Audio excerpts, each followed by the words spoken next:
OperaWine, OperaWine, OperaWine. Hi, I'm Terry. So now I'm with one of the most important always, with Giovanni Folonari. So, hi Giovanni, tell us about your winery because you and your father are all here today. Well, I have a small time or a long time because it's a long story. I'll try to make it short. Yeah, okay, please. So I'm here with my father, and we've been in this business for many generations. Yes. I'm the number 8. Number 8. Wow. So now, obviously, Folonari is a brand that it's a last name that is related to a winery, but we went through many changes throughout our generation. So right now we're focusing just on Toscana. With my father Ambrogio. We have this company called Ambrogio and Giovanni Folonari, after our first and last name. And we own 6 properties in Toscana in the most interesting areas. Yes. So we have, each property has its own vineyards. Yes, okay. And we make estate bottle wine. So each bottle of our wines comes entirely from our own vineyards. Yeah, okay. So we can control better the production and the quality. Of course. And here we have Nozzole, which is our largest property, is in the Chianti Classico area, so it's in Chianti, between Florence and Siena. Okay. And although we mostly produce Chianti Classico, this wine that we brought here today is an IGT, so one of those called Super Tuscans. Super Tuscans. This, in fact, is kind of unusual because it's not a blend and it does not have Sangiovese in it. And you know, Tuscany is famous for Sangiovese. So this is 100% Cabernet Sauvignon, which is interesting because even though it's an international variety, so it's not rare at all, of course. It does have a lot of influence of the region. So it's not a typical cab, you know. It's quite unusual for a Cabernet. But people say you are really innovative, one of the long tradition, but still you are always very innovative. So for this wine as well, you think a very innovative wine for you?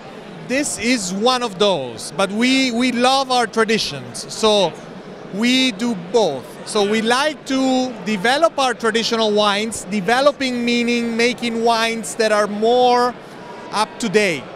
So compared to the Chiantis we were making 30 years ago, our Chianti today are a lot more distinctive, they're more complex, and they're not the typical light wine that was in the fiasco in those years.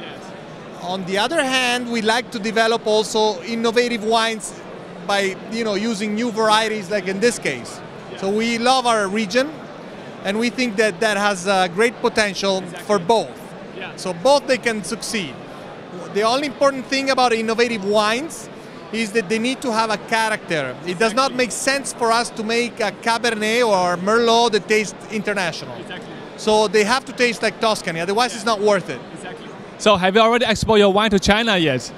We started a little bit, especially this one, because the structure and the type of wine it's a wine that in China has good recognitions. We wish we could do more. I've been in China myself several times. It's not easy because Italian wines, there is so many wines, so many regions, so we need to educate people. But people, yeah, bravo. You should help us doing this.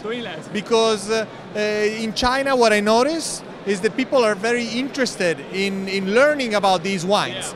But we go by regions, by sub-regions, by DOC, DOCG, IGT, and not by varietal, you know. So it's very complicated, and I think even more than France. So we really need your help. You know? That's why we are here. It's okay. Thank you very much. No, thank you. So Giovanni 先生说的非常的对哦，在中国现在真的是非常多葡萄酒，但是意大利酒如果有时候太过于复杂的话呢，大家不妨认准一个酒庄，认准他们家的 Giovanni 他们家的这个 Cabernet Sauvignon 100%的，但非常重要就是虽然是托斯卡纳，虽然超级托斯卡纳，但他们却具备了我们说托斯卡纳的特点，跟全世界任何地方的赤霞珠都是不一样的，所以呢一定要记住，赤霞珠有时候在意大利也是非常具备意大利风情的。Okay, thank you very much. So hope to see you very soon in China. Thank you. OperaWine, OperaWine, OperaWine.